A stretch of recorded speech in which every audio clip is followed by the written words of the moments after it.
envelope sat unopened on my kitchen table for 3 days after Grandpa Joe's funeral. Inside was his last gift to me, the deed to our family's old farm in West Texas.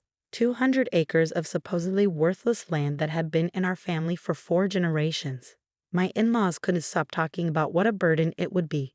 My name is Sarah Mitchell, and this is the story of how my grandfather's worthless inheritance turned into a $50 million lesson in doing your homework before judging someone else's legacy.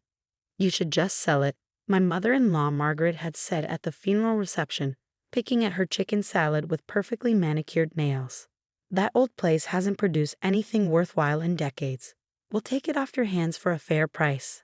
I nodded politely, too grief-stricken to argue.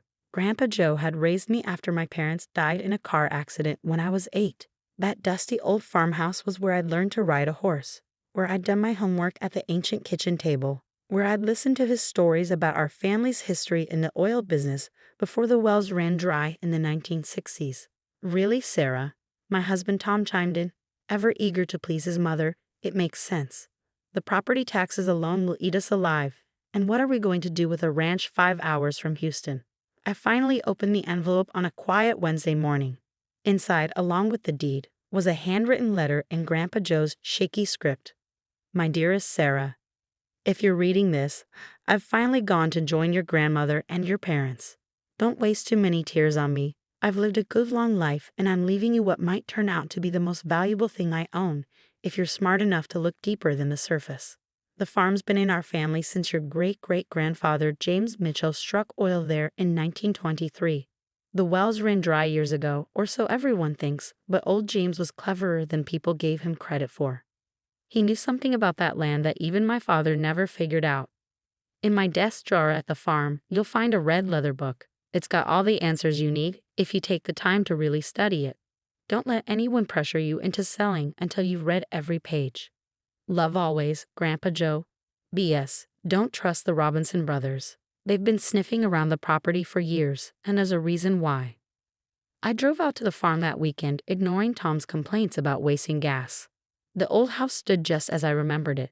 Weathered white clapboard, wrap-around porch with a creaky swing, ancient oak tree shading the west side. The key was still hidden in the fake rock by the back door.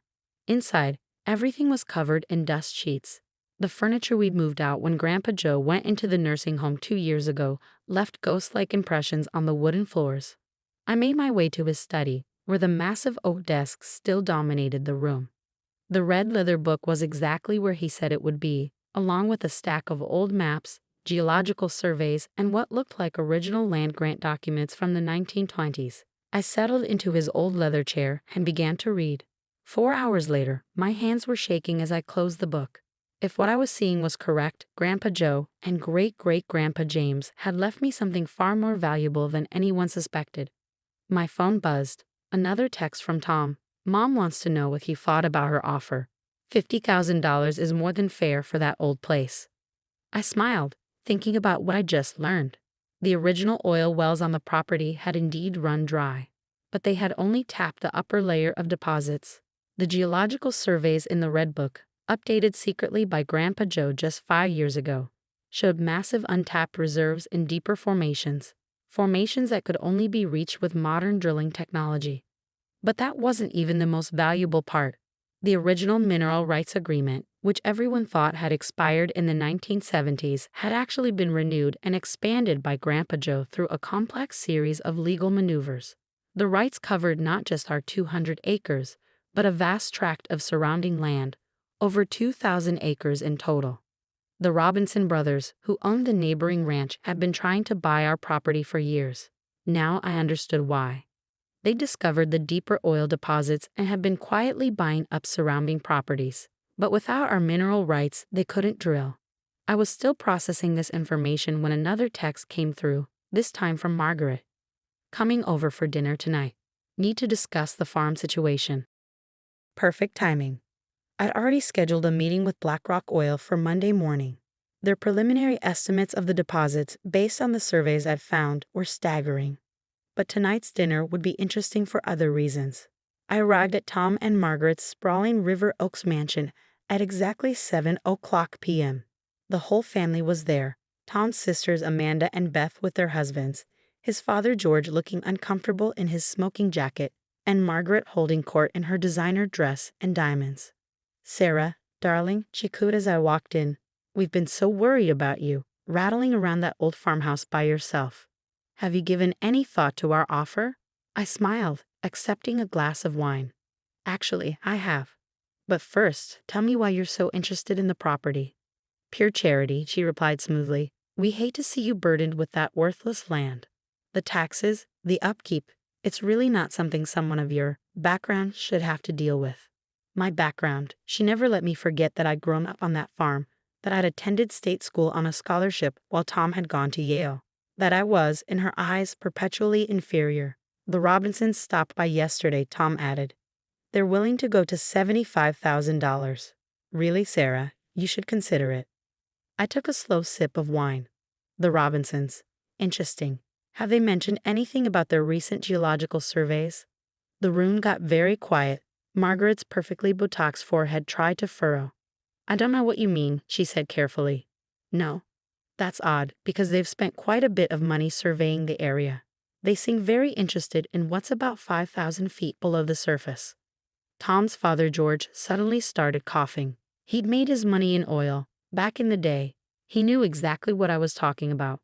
"Now, Sarah," Margaret began, her voice taking on that condescending tone I'd grown to hate, "you really shouldn't go filling your head with nonsense. That land was played out decades ago. Everyone knows that." I pulled out my phone and pulled up the email I'd received that afternoon from BlackRock Oil. "Everyone might need to revise their assumptions. Would you like to know what they're offering for just the mineral rights?" "This is ridiculous," Tom burst out. "Mother trying to help you, and you're spinning fairy tales about oil wells." I stood up, smoothing my dress. "The meeting's on Monday at 10 a.m. You're welcome to attend, Tom. After all, as my husband, you should be there when they present their final offer. Though you might want to sit down when they get to the number of zeros." "How dare you?" Margaret sputtered. "After all we've done for you." "All you've done," I interrupted quietly, "is treat me like a charity case to married above her station. But Grandpa Joe taught me something valuable. Never judge a book by its cover, or a farm by its surface." I walked to the door, then turned back. "Oh, and Margaret, that $50,000 offer, you might want to add a few zeros. After Monday, the price is going up significantly." The last thing I saw as I walked out was George's face, white as a sheet, as he finally understood exactly what he'd almost let slip through his fingers. The real fun would begin Monday morning. Monday morning dawned clear and bright, a perfect Texas day for changing lives. I arrived at BlackRock Oil's downtown Houston offices at 9:45 a.m., dressed in my best suit, not the outlet mall bargains Margaret always criticized, but a tailored Armani I'd bought specially for this meeting. Sometimes appearances matter. The conference room windows offered a spectacular view of the city skyline. I sat calmly reviewing my documents while waiting for the others to arrive. Right on cue, at 9:55, Tom burst in with Margaret and George in tow. "This is completely unnecessary," Margaret declared, smoothing her designer dress. "I've already spoken to our attorney about contesting the inheritance." "That won't be necessary, Mrs. Carter," a new voice interrupted. James Davidson, CEO of BlackRock Oil, walked in flanked by his executive team. "We've thoroughly reviewed the ownership documents. Ms. Mitchell's claim to both the property and mineral rights is ironclad." I suppressed a smile as Margaret's face went through several interesting color changes. Tom just looked confused, while George, ever the wellman, was studying Davidson with growing comprehension. "Shall we begin?" Davidson suggested, taking his seat at the head of the table. "Ms. Mitchell, we've completed our preliminary surveys based on the data you provided. Would you like me to share the results with your family?" "Please do," I said quietly. "I think I'll find it enlightening." Davidson nodded to his chief geologist, who pulled up a complex 3D imaging display of the land beneath my farm. "What you're looking at," he explained, "is one of the largest untapped oil deposits we've discovered in Texas in the last decade. Conservative estimates put the recoverable reserves at over 100 million barrels." The room went deadly quiet. George let out a low whistle. He knew exactly what those numbers meant. But the wells ran dry years ago," Tom protested weakly. "The surface wells, yes. The geologist agreed. But your wife's great-great-grandfather was quite clever. He suspected the existence of deeper deposits but lacked the technology to reach them. The original wells were essentially a smokescreen, allowing him to secure mineral rights to a much larger area, while everyone thought the land was worthless. I pulled out Grandpa Joe's red leather book. He documented everything in here: the geological formations, the legal strategies, even the long-term plan. My grandfather updated the surveys and quietly renewed the rights every decade, waiting for drilling technology to catch up with his great-grandfather's vision. The mineral rights, George said slowly, how far do they extend? Davidson smiled. That's the truly brilliant part. The original agreement covers not just the Mitchell farm, but a 2,000-acre radius, including, I believe, the land recently purchased by the Robinson brothers. Margaret's perfectly lined lips formed a smile of shock. The Robinsons had spent millions buying up surrounding properties, never realizing that without my mineral rights, their investments were virtually worthless. Our initial offer, Davidson continued, sliding a folder across the table, is $50 million for a 30% stake in the development rights, with an additional 15% of ongoing production royalties. Tom actually fell back in his chair. Margaret grabbed the folder with trembling hands, her eyes widening as she read the details. Of course, Davidson added, the Robinsons have also made inquiries, but we prefer to work with the actual rights holder. He smiled at me. Your grandfather spoke very highly of you, Ms. Mitchell. He mentioned you had a degree in geological engineering. Now it was my turn to be surprised. You, my grandfather? We had several interesting conversations over the years. He wanted to make sure we'd be ready to move when the time was right. He was quite insistent that we wait until after certain events had played out. I felt tears threatening. Even from beyond the grave, Grandpa Joe had been looking out for me, making sure I'd have allies when the truth came out. This is absurd, Margaret suddenly burst out. She can't possibly manage something of this magnitude.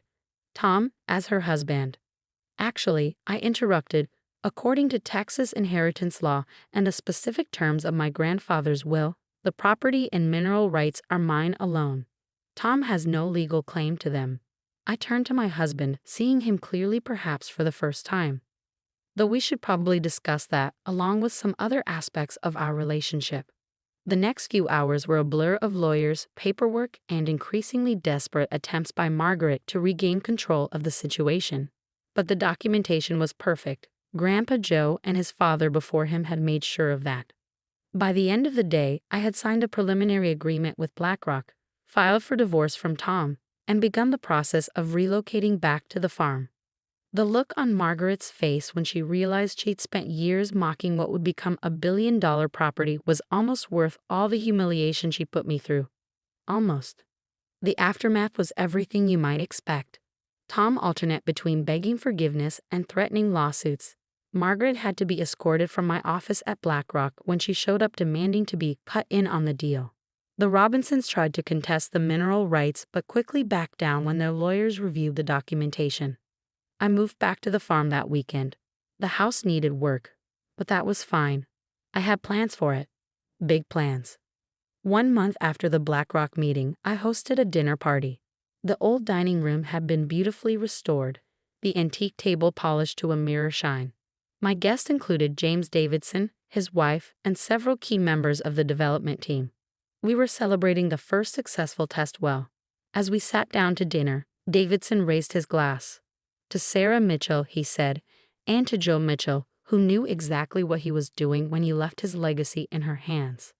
Later that evening, as I sat on the porch swing watching the sunset paint the sky in shades of pink and gold, I opened Grandpa Joe's red book again. A loose page fell out, one I somehow hadn't noticed before. The handwriting was shaky but clear. Sarah. By now you've discovered what the land is really worth. But that's not the most valuable thing I'm leaving you. The real inheritance is the lesson. Never let anyone tell you what you're worth. Your great-great-grandfather knew it when everyone thought you was crazy for buying this worthless land. I knew it when I watched you grow up into someone who could handle this responsibility. And now you know it too. They'll try to take it from you, of course. The Robinsons, the in-laws, maybe even Tom. But you're a Mitchell. We don't give up what's ours, and we don't let others define our worth. Make it count, sweetheart. Love, Grandpa Joe. 6 months later, the first production well went online. Standing at the site, watching the machinery pump liquid gold from deep beneath the earth, I thought about worth. The worth of land, of family legacy, of self-respect. Margaret still lives in River Oaks, though she's been notably absent from social events since the story broke. Tom moved to California with his new girlfriend. The Robinsons sold their properties at a loss and retired to Florida. And me, I split my time between Houston, where I oversee our partnership with BlackRock, and the farm, which I've restored to its former glory. The house is filled with light and life again, just as Grandpa Joe would have wanted. Last week, I hosted a group of female engineering students from Texas A&M, showing them around the operation and sharing what I've learned about the oil business and about life. The land looks pretty ordinary, one of them commented, gazing out over the seemingly empty plains. I smiled, remembering another time someone had judged by appearances. That's the thing about worth, I told her. Sometimes you have to dig deep to find it, but it's always there, waiting to be discovered.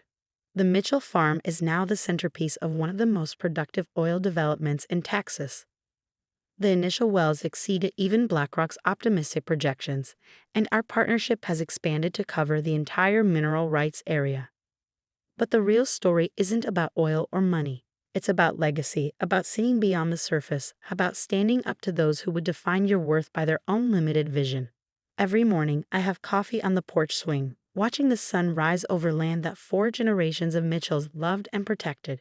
The oil pumps work quietly in the distance, turning Grandpa Joe's faith into reality. On my